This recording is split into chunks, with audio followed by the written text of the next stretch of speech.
Hello, everybody, and thanks for tuning in to the Storytelling Alchemist Show. Going to be a great show tonight. It was actually a guest that we tried to have on June 10th, and Mo and I actually had a little bit of trouble. We kept on getting kicked off. I don't know what was happening, internet, whatever was going on.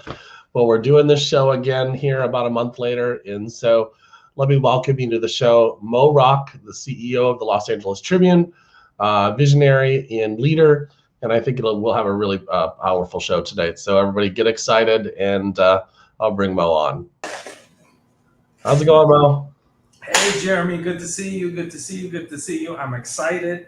I'm pumped up. I know last time, for those that remember, we had a very unique program here where as soon as we went online, we went offline. And it was fun. It was interesting. It was a wonderful live TV moment. And I'm excited to speak to you when we're supposed to speak and how we're supposed to speak. Because, Jeremy, I want to get the conversation rolling and talk about a subject matter called divine timing. And I think that divine timing is something that every person, whether you're an entrepreneur, whether you're a leader, whether you're a business owner, whether you're just a human being on this realm, right? We all need to recognize divine timing.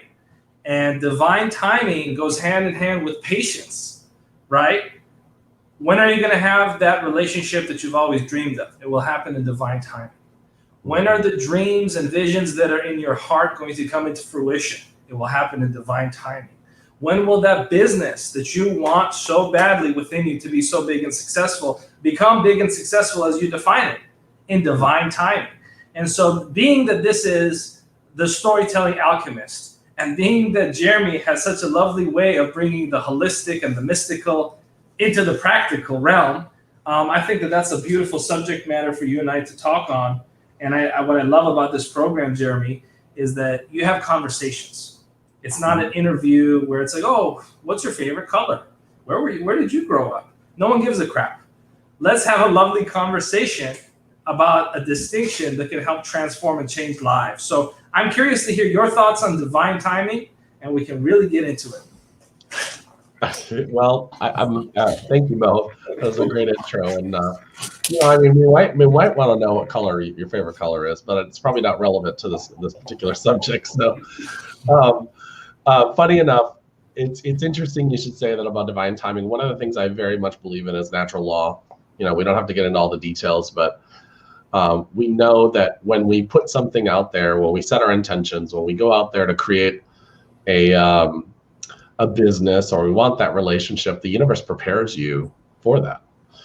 And it gets you in alignment with whatever it is you're wanting to manifest or create.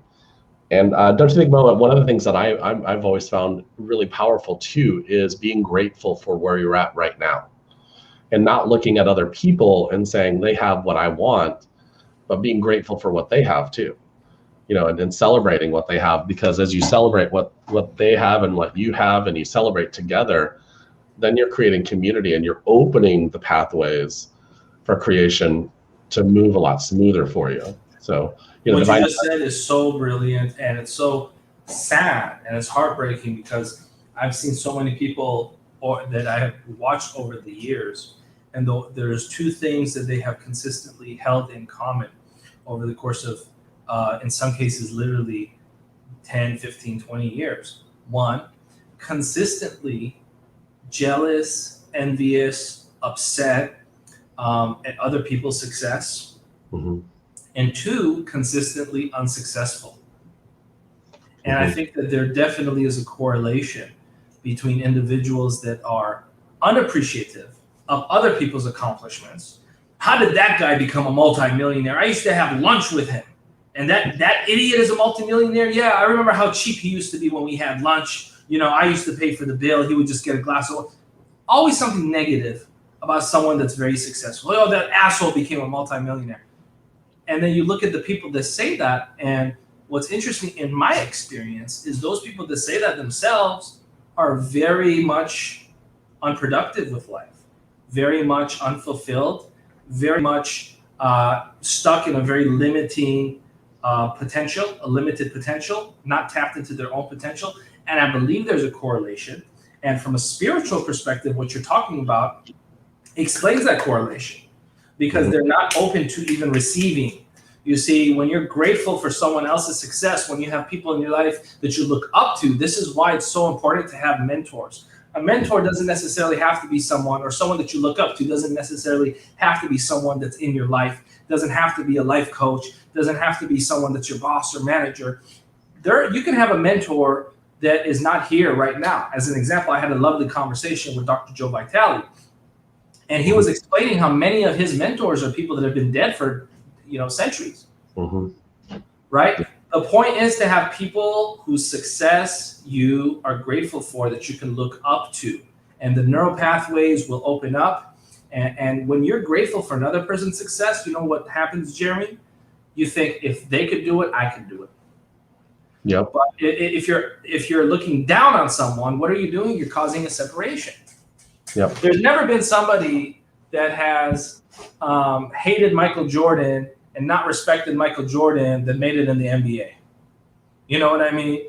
Like, to get to a certain pillar, or if they did make it in the NBA, it might have been just a 10-day contract and they quickly got cut, right? But when you embrace other people's greatness, and here we have Rex Sykes, who just left a comment. Rex Sykes is literally a legendary trainer, and Rex Sykes came in the industry before many of the names that are known today. Rex Sykes came in the industry prior to all of the household names that we see today in the personal development industry. And these folks have carried the mantle that Rex Sykes initiated. And I believe you had him as a guest on this program as well, if I'm not about 2 weeks ago. Yeah. About 2 months ago. And I'm excited because he also has a program on the LA Tribune. And I believe that you will be a guest on his program very soon as well, so we can continue some cross-pollination. And so be grateful for yourself, be grateful for the things in your life, but also, if you want to take it to the next level, be grateful for other people. That's really gratitude. That's really the ultimate gratitude. When you're grateful for yourself, you're grateful for the planet at large, and you're grateful for other people, that is really gratitude at the highest vibration. It's funny, I learned that, and I think a lot of people learn that when you're in the hardest of times, when they finally started realizing that, how do I change this? And it's probably like the last recession, 2006 to like 2008, 9.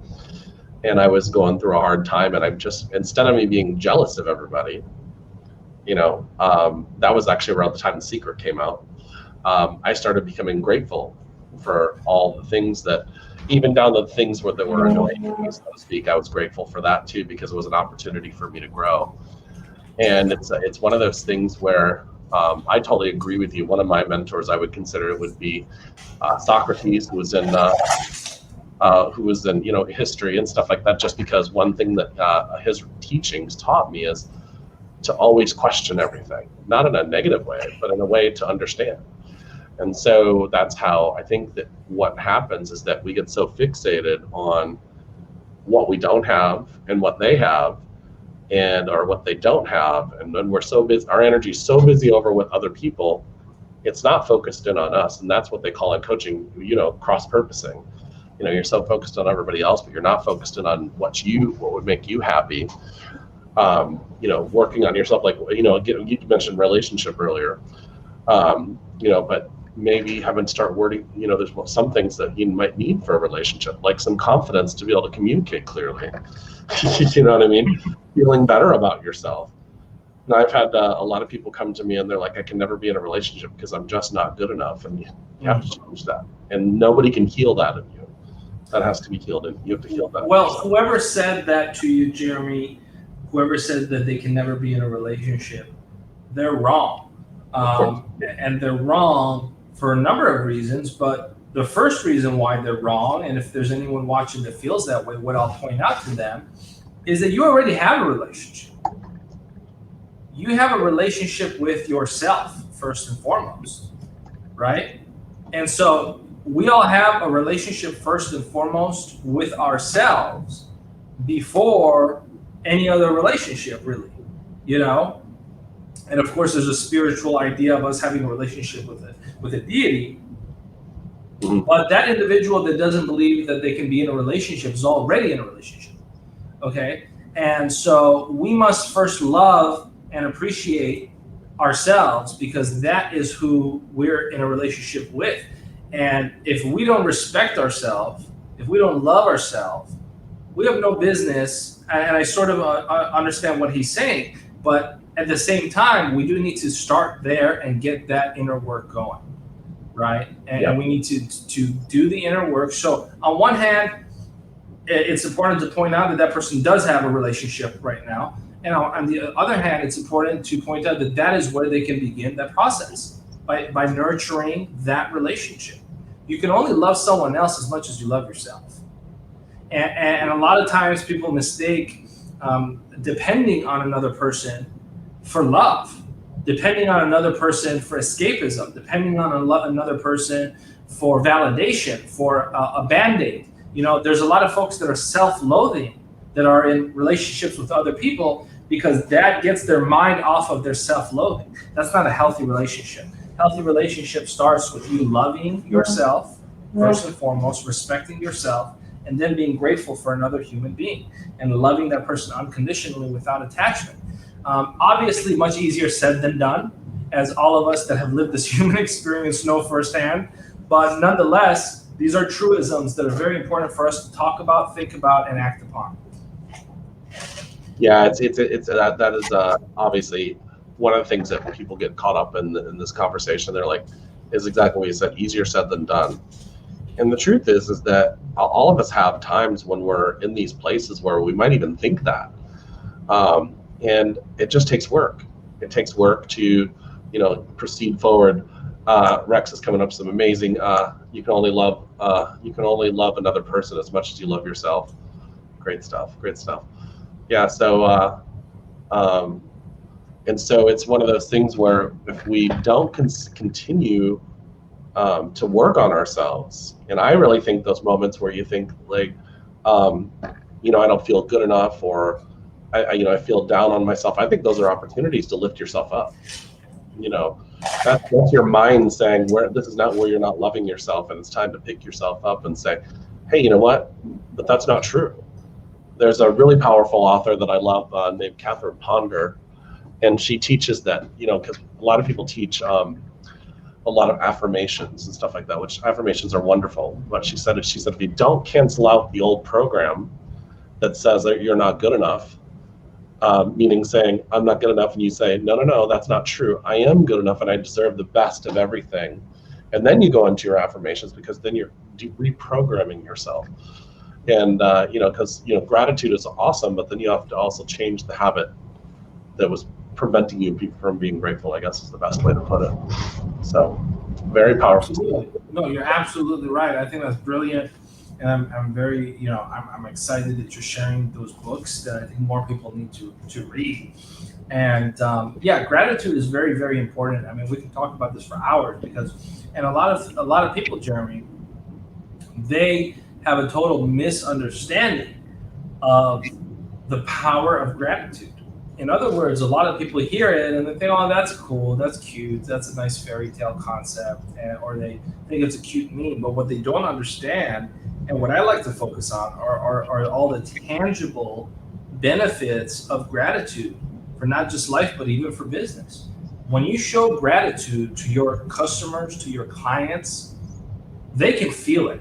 When you show appreciation, they can feel it. This is why Zappos, as an example, grew into one of the largest shoe companies in the world, because the leadership of Zappos made it very clear that we want to show gratitude to our customers by creating the greatest customer service program in the industry, where if a customer buys a pair of shoes, they know that we appreciate them. We send them a card. We let them know we will return the shoes very easily. For whatever reason they don't fit, we will make their life as easy, as simple as possible. Show them the appreciation. When we hire employees, we actually want to give them an option. We want to say, you can either work for Zappos, or you can take $1,000 check and walk away right now. We want you to feel appreciated, and we want you to also appreciate us, right? And so not only does it help foster a culture in a business that is very important, it also helps create a relationship with your clientele they can foster much stronger. So gratitude has a practical business benefit for entrepreneurs, for business owners. Don't think that gratitude is just a fun conversation that Jeremy and I are having. Gratitude has a market value. Gratitude has a bottom line value, and it's a healthy way to increase your bottom line. Yeah, I was just thinking about too. I'm sure I don't know if you remember a book called Whale Done by Kenneth Blanchard. It's probably like 15, 20 years ago this book came out. And one of the things that he had taught is about how to handle people. And I just remember a very funny story. The trainer, the person that taught this, a class that we had in a workshop that I did with this particular subject. And she was talking about her child and trying to get the child to keep her shoes from being thrown just in the middle of the floor in the living room. And she wanted them either put in her room or she wanted her to put them by the front door so that she didn't trip over them. And so she used positive reinforcement, which is what Whale Done is all about. And basically the gist of it is that she had gotten it just about a foot closer to the door than she normally did, but it was still kind of in the middle of the floor. And so she gave gratitude to her daughter by saying, look at you. Look at what you've made mommy so happy because you've gotten a foot closer to the destination that I really want you to have it at. Imagine how happy mommy would be if you got it at that same place. And one of the things that I think is very powerful is you could take that same principle that she used with her child and take that inward, because we're more critical of ourselves than we are of other people. And it's one of those things. I'll go back to what Rex said. You love other people as much as you love yourself. And it's one of those things that, so if you give gratitude to yourself, then and you treat yourself with positive reinforcement as opposed to beating yourself up and yelling at yourself, because that's what we do inside. A lot of times we yell at ourselves. We would change the dynamics of how we see and perceive the world and how people interact with us. Jeremy, I remember years ago, I had made a very bad business decision, and I lost a large sum of money in a matter of days. And I remember I was in my mind, and I was thinking to myself, I can't believe you just fucking did that, you foolish man. I mean, how stupid was it of you to make that decision?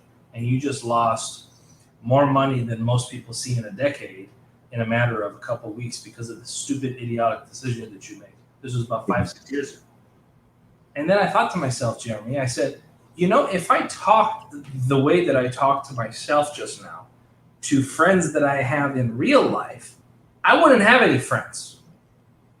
They would not put up with me speaking to them that way. And I had an epiphany, and I realized that I need to talk to myself like a friend first and foremost. In other words, me saying, you stupid fucking idiot, how dumb was it of you to make this decision? That would not keep too many people around me in my social circle. I was just with a few friends right now. We had a lovely lunch. And if one of them expressed to me that they made a poor business decision, and I looked at them and I said, you stupid fucking idiot, how could you do that? They would get up and leave. And they would not talk to me again. They'd be like, this Mo guy has something, this Mo guy's not as friendly as we thought he was. And so the lesson there, Jeremy, is to speak to yourself like you are your own friend, like you are your own best friend, because you are. I mean, if you think about it, you're the only one that's going to be there with you every single night of your life. Lots of people come and go, right? But from the moment you're here to the moment you transition, you're going to be there, right? So treat yourself like you are your own best friend, because you are your own best friend. And love yourself like a friend. Talk to yourself like a friend, and be very cognizant and conscious of the self-talk. What Dr. Maxwell taught us years ago with psycho-cybernetics is the power of how we speak to ourselves, the power of how we interpret ourselves, how we perceive ourselves. And the way that we perceive ourselves literally turns into an avatar in this three-dimensional holographic universe. That avatar then becomes interpreted by other people, but the interpretation of other people can be connected to our own interpretation of ourselves.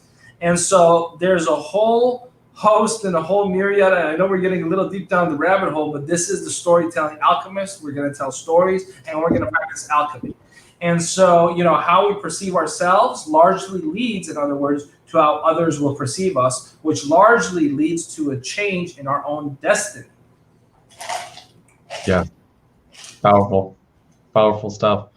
Well, and that's what we're talking about too, is the story and changing it within yourself to alchemize your thoughts, which is powerful stuff. And I just wanted to kind of back up because we're talking about different books, and I just realized you just had a real new book just came out within the last few weeks. Am I correct? Well, the book, we announced it, and it's going to be published at the end of this year, but we've already started the marketing. I'm excited about it. It's called The Leadership Codes. And I'll share with you what the first code of the Leadership Codes is, Jeremy. Essentially, the book has a number of what I call leadership codes. Code number 1, code number 2, code number 3. Code number 1 is the preeminent code. Without code number 1, you cannot be a leader.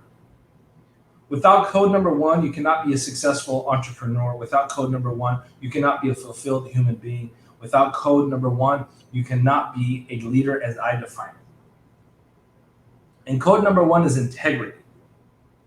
Okay? Integrity is the essence and foundational component of every leader that is truly successful. If you don't have integrity, as I see it, you are not a leader.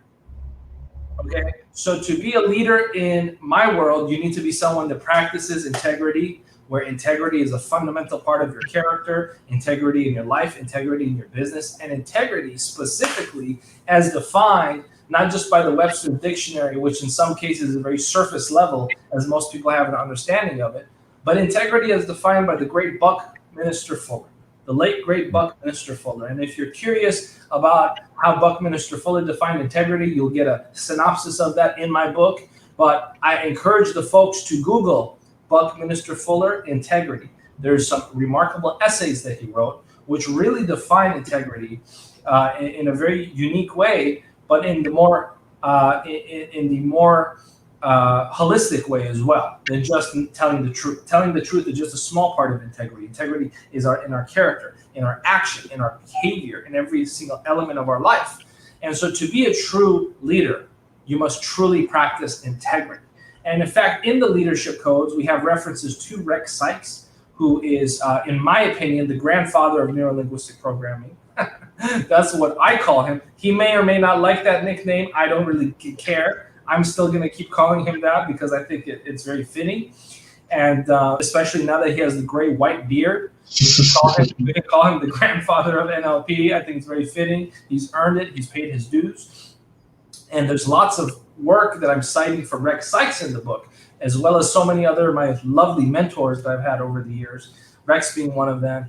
And we have Doria Cordova, who's mentioned in the book, and I'm excited. Even Dr. Natalie Forrest, Jeremy, is going to be in the book, and I would love to possibly have you in it since we're still in the final stages of editing. We can still, we can squeeze you in there if we are blessed enough and lucky enough to have the Storytelling Alchemist part of it as well. So I'm excited. I'm pumped up. It's going to be out at the end of the year.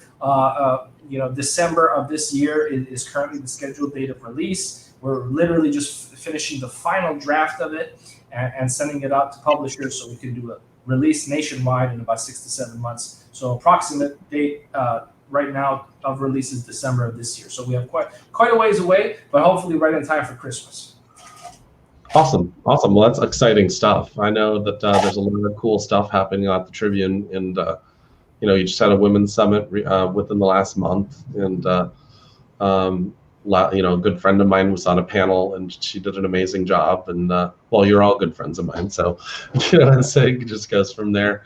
And I kind of wanted to go back into our conversation, and I just popped into my head that we've been talking about gratitude, we've talked about divine timing and divine order, and the one thing that just popped into my head is reinventing yourself. And and it's like I've found in the people that I've coached and in my own particular life, and I'm sure you'll agree with this, I've reinvented myself numerous times to realign myself with where I'm at right now. 25 years ago, I was a pretty shy young 20s, and I became a corporate trainer, and that got me out of my shyness, and got me out of being afraid to be in front of people. Throughout that time, I've had many experiences, traveled all over the country, that kind of stuff. And do you agree that because you're on this path, and that part of that divine timing and divine order is preparing you, and so you have to be open to reinventing yourself, or I guess the term these days is pivoting. You have to pivot. Well, I don't like the word pivot as much as I like the word reinventing yourself, especially if you're an entrepreneur and you have a personal brand. I would go so far as to say to survive and to thrive, you must reinvent yourself constantly. I know in my career, I've reinvented myself, so to say, several times, but it's always been a natural process. Yep. It's not like I sit down and have a meeting with a handful of public relations executives, and we say, okay, well, in the second phase of this year, we're going to, make your color of your hair green, and then we're going to start talking about this, and then you're going to start wearing clothes like this and talk like this. No, it's a natural thing, but it's about embracing your changes and not giving a damn how the public will perceive it, not giving a damn whether or not they're going to be receptive to it. I just don't care, Jeremy. I am too focused on living my life with integrity, expressing my spirit, because I'm amongst the universe. I'm not observing the universe. I'm amongst it, just like you. And what are the laws of the universe? What does the universe want us to do? Constant expression and expansion. So if we're not expressing ourselves, if we're not expanding, we're dying. Socrates said, if you're not growing, you're decaying. Okay? And we are amongst the universe. We are made of the same components of the stars that we see at night. That's us. We must constantly focus on expressing and expanding. What does expressing mean? Maybe that means you express with a painting, like I have here. Maybe that means you express with a book. Maybe that means you express with digging a damn hole. Whatever expression means for you. Maybe it means building a wall and being a bricklayer. It doesn't have to be a creative outlet. But express yourself. Express yourself. Let the world know you exist. Make your mark on this universe. Don't just exist, watch TV, and die. What a waste. If you don't live your potential, if you don't tap into your God-given right to live your purpose, it's disrespectful not just to you, not just to the rest of humanity, but it's disrespectful to God.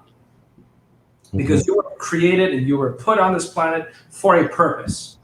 And if you don't fulfill your purpose, shame on you. If you're just here to have a good time and to party and watch some TV and eat some junk food and just have as mellow of a time as you possibly can and try to bump into as few people as you possibly can and just kind of go with the flow like a sheep, you're disrespectful to your creator. Live your purpose and be great. Yeah, I think that's a lot of that is too people being afraid to take that step, or they're unsure of that purpose. And I feel like just moving forward in life, your purpose will be revealed more and more, as you were talking about, its progression, and throughout your life. And I know it was a progression for me. And then as my that purpose to me is in the now of the moment, because that purpose is to have compassion, to act in that integrity, to be there of service, and then the rest of it, the story, so to speak, unfolds, and everybody's looking for this one and done. What should I be doing? And obviously, we have some natural drawings to things. I was naturally drawn to, being a trainer because I was asked to do it. I didn't realize that was going to be because I was going to inspire other people, or I was going to help other people be successful, or eventually stand in churches and, write a book eventually one day, and, get out there and speak at conferences and expos. I had no idea at 23 years old that was going to happen. And it just kind of unfolded. If somebody would ask my 14-year-old self, you're going to be sitting on a podcast, for 9-10 years, I would have been like, I just want to play my trombone and bass guitar, and You know what I mean? That's Yeah. all I do. Play Dungeons and Dragons. That's what I thought about when I was 14. Right. You know, so it's one of those things where everybody's looking for. I think Martin Luther King said it. You know, you don't need to know the first step. You know, and he was talking about faith, but you just have to take that. You don't need to know the whole staircase. You just take that first step. Yes. So. Yes. You don't. You know, that's such a powerful point. And before I go into that point, I want to point out I'm paying Rex Sykes $1 per comment. So for those that are curious why he's writing so many comments, it's purely in the spirit of commerce. He's a very hardcore businessman, as you know. And so, Rex, keep collecting your money, brother. But what I was going to say is, you make a great point, and here's what I'll add to that, Jeremy. How is not our job. Our job is to not know how we are going to do the things that we are here to do. Our job is not to know how we're going to build that business. Our job is not to know how we're going to make that impact. Our job is not to know how. Our job is not to know how. Our job is to enter action with boldness. And as you can tell by the comment section, Mr. Rex Sykes found a loophole in the system. He's collecting lots and lots of money. More power to him, though. You know, I was not clear on my terms, Jeremy. When I made that deal with Rex, I was not clear on the terms. And here I am now suffering a consequence. So another lesson that we learned from Rex Sykes, communicate your terms, right? Communicate your terms and be very clear. And I appreciate that, Rex. You're absolutely right, sir. Well, you know, my best friend's watching too, and if I would have told him that, he would have done the same thing. He would have put a dot. He said, "You just said comment. You didn't say it." Right. There we go. Look at Rex go. Go, Rex, go. He's gonna have a couple. I'm gonna have to send him a couple $100 by the end of the night. It looks like. Yeah, Rex. We'll just go on for about an hour and a half here. No. Well, good stuff. I mean, it's just this topic is not anything new. It's something that even like I mean, what he mentioned Napoleon Hill in the comment earlier. I mean, even before Napoleon Hill, there was authors that talked about this. I mean, this has been going about thousands of years. Yeah, Wallace Wattles came before Napoleon Hill. Yeah. You know, yeah. I mean, The Science of Getting Rich and all these awesome books came decades before Napoleon Hill. Yeah. Even in the late 1800s, there was New Thought. You know, Christian Science. You can point to Christian Science in the 1800s. Many of these principles that became popularized by the New Thought movement, you can step back. I mean, I have books here. I have a book here in my library from years before Napoleon Hill. I have Napoleon Hill too. In fact, the CEO of the Napoleon Hill Foundation sent me a copy of Think and Grow Rich about a month ago. Don Green, who Rex Sykes introduced me to, funny enough. And so with that being said, I like Napoleon Hill's work, but you're certainly right. It's nothing new. You know, and if you're into Napoleon Hill, I would recommend you also look into Christian Science. I think Christian Science has some very brilliant, incredible aspects of life and the power of thinking that, in my opinion, does not get as much popularity as it deserves, especially some of the lesser known pioneers of Christian Science from the late 1800s to the early 1900s. Yeah, and I bring that up too because it's like one of those things where there's always going to be new thought teachers coming in, and to be quite honest with you, even the listeners, while you guys are watching, our viewers, you guys are new thought teachers in a sense, because you go out in the world and you teach what you learn about yourself, and you bring wisdom into your own life. And so, and what it requires though is all of us to practice. And it's funny because we're talking about these people, and I'm sure we've all done this at some point in their life, but you know, putting people on pedestals, hero worshiping them. And one of them I did was for Debbie Ford, and so then she came forward and she actually got really raw and real, you know, with on the Oprah show when her cancer came back. And I just thought that was such a powerful interview because I really felt that it's time for us as new thought teachers and speakers to really get raw and real. About the fact that yes, we're practicing this. We make mistakes, and one of the things I have a respect for Rex is the first chapter of his book, he gets raw and real about what happened to him in the 70s, and what he went through before he started teaching all this. And I thought that was just incredible because through pain we find wisdom. And so, and what do we do? We create diamonds and pearls out of friction, through pain, there's a few places that a person can go. Yeah. Some would say that there's two places you can go: the light or the dark. And in some ways, that's true. A lot of people go to the dark, and when they go to the dark, either they become outwardly evil, and they use their pain as a justification, or they become real hard on themselves and they just have mental breakdowns. Yep. Because they're not innately evil people and they can't become evil, so they just become evil to themselves. And it's very sad and it breaks my heart. But and what I encourage people to do with pain is to use it as a way to level up. Rex Sykes would never be Rex Sykes without the pain that he went through. But today he's one of the he's got so much peace of mind. In fact, there was a movie made about him in the 1990s starring Jeff Bridges, where it's called The Big Lebowski. And in my opinion, that film was made about Rex Sykes. It may or may not be true. That's just my opinion. Because the dude in The Big Lebowski is just so chill. I don't know if you've ever seen The Big Lebowski.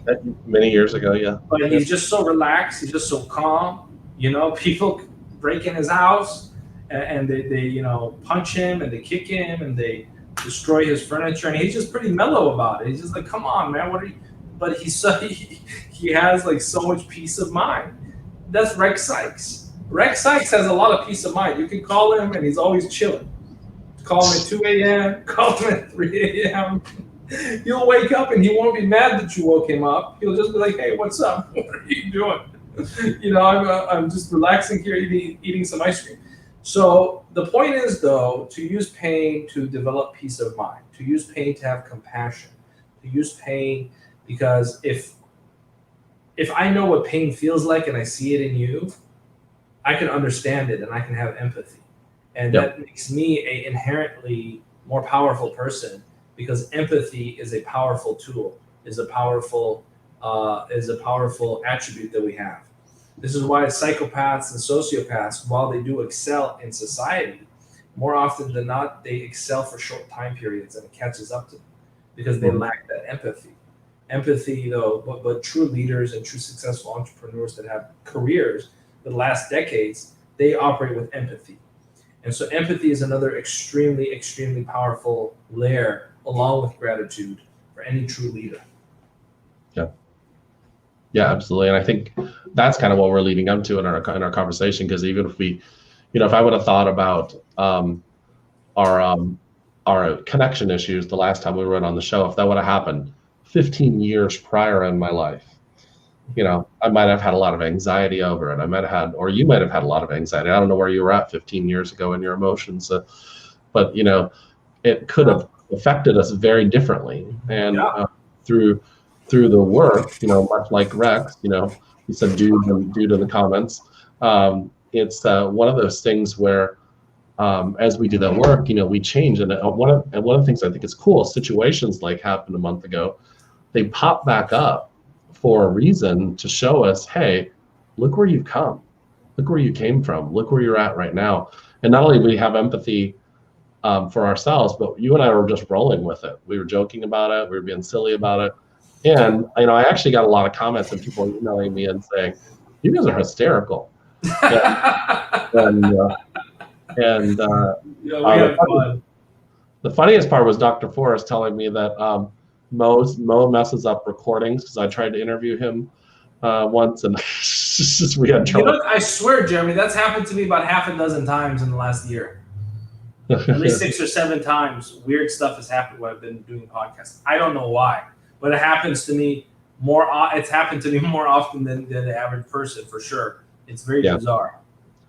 Yeah, energy. I have a friend that happens to her. She's had 8 near-death experiences. Every time she gets on an interview, with the exception of a few times, that crashes, something happens. it's interesting stuff. So, to kind of wrap up and kind of go into the ending of the show, I was just going to take us down a conversation about, I guess, about peace of mind. Yes, but what does peace of mind do to your creation, I guess? And to me, it brings you into a state of stillness, so where when you do set intentions, when you do start acting on them, you do it with a clear sense of mind, and then you start taking steps forward from that stillness point, I guess, is our Jeremy, I look at it as I look at it actually a different way.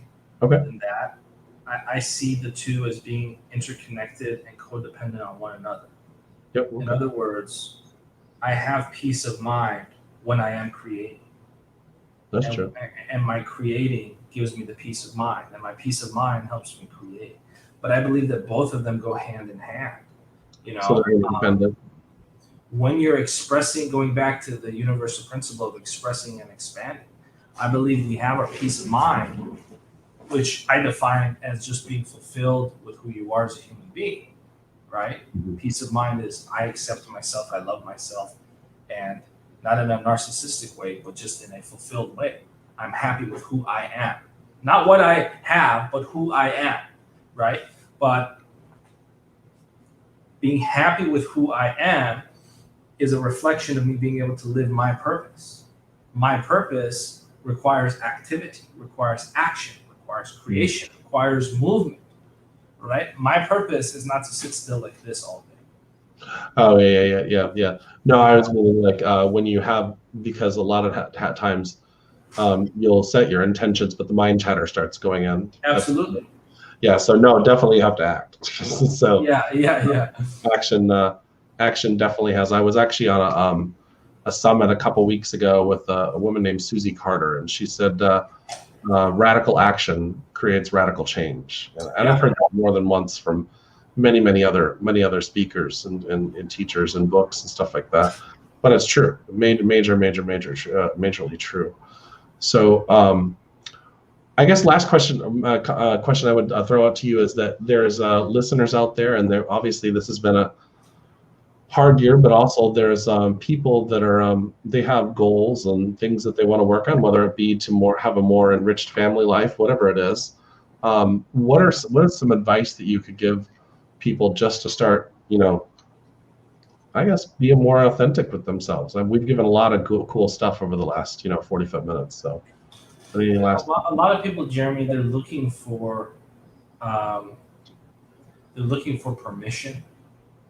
They're looking for an external validation before they start, or they believe that because they don't have the money, they cannot be an entrepreneur, or because they don't have this degree, or because they don't have this certificate, they cannot be a happy person, or because they don't have a Ferrari, they cannot be in a good relationship. But I would really encourage people to think about those 3 words of have, be, and do. And if you look at have, be, and do, a lot of people, they start at the have part. What I encourage people is to not look at those 3 distinctions in that order, but look at it from the perspective of, you must be and do, and then you can have. So in other words, stop using the excuse of not having the money to start a business and be a businessman. Just be a businessman, right? Stop having the excuse of not having a publishing company and just be an author, right? And stop looking for permission. Be the human being that you wish to be. And don't worry about what you have or don't have, but just be.